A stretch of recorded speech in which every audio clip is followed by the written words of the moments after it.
of learning. Can everybody hear me? Okay, for some reason I was not hearing myself. For this the moment of learning today, we're going to cover something that is along the lines of, does God change his mind about things? I've gotten this question from people.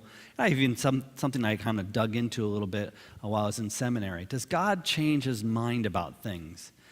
It's a good question, because there's certainly places in the Bible that we have this impression that God is changing his mind, or that people he interacts with change his mind, or that he repents about something. So how are we supposed to understand that? Well, I thought it would just take a moment just to talk about this one. This is not a long one, but there's several places in the Bible. I picked out a few. Numbers 14, when Moses is talking to God, and Genesis 18 with Abraham. Other places that seem to indicate that God changes his mind. They even use sometimes the word repent of a plan or of God doing something. And repent, of course, once you get to the New Testament, means something very specific. About repent in the Greek actually means literally do a 180, to change your mind, to go a different direction. Well, one of the things I'd like to introduce you to, a word, if you don't know it already, is anthropomorphism. And it's not just a long word that you can be able to put on when you're doing hangman or something like that, one of those long games that really stump people on. Anthropomorphism comes from different words in Greek. Anthro with anthropos is man, and morphism is to change or to be like. Anthropomorphism, we anthropomorphize something, we make it people-like.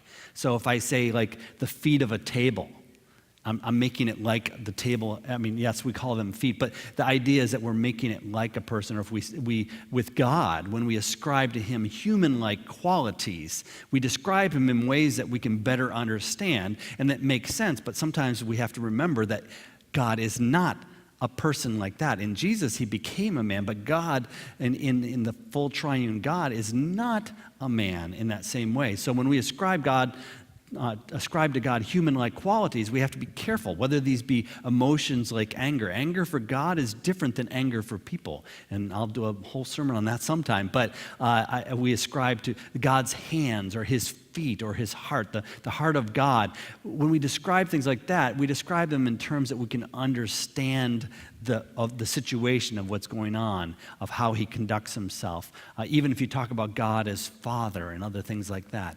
Okay, so God knows everything before it happens. He's omniscient, is a word for that. He sees the end from the beginning. I like to say that he's outside of time, that time doesn't apply to God in the same way that it applies to us. So he sees the end from the beginning. So no, the answer is God never changes his mind, certainly not upon a human event or conversation, as if God somehow learned something that he didn't know and then changed his mind and says, oh, I hadn't thought about that. I think I'll do this.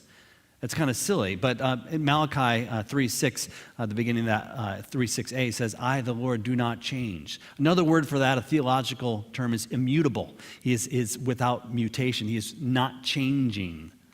So God doesn't change. And the times in the Bible where it describes God as repenting, or that he is changing his mind, is meant to be some sort of form or a structure where we can really understand it anthropomorphically. There's a nice word, for us to understand the situation that's going on at the time. It's not meant to be a description of the attributes of God.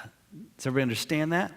Okay, so hopefully that clarifies it up, and if you have questions about that, you can ask me afterwards. One last thing, the Bible actually presents the opposite case, that despite the changes around us, surrounding us in the world, that the Lord is the one true source that never changes, the never changing wisdom, never changing forgiveness, and never changing love. And when times are difficult, that we can always seek the Lord in prayer for stability and for peace. And he's our rock in the storm, our fortress, our stronghold.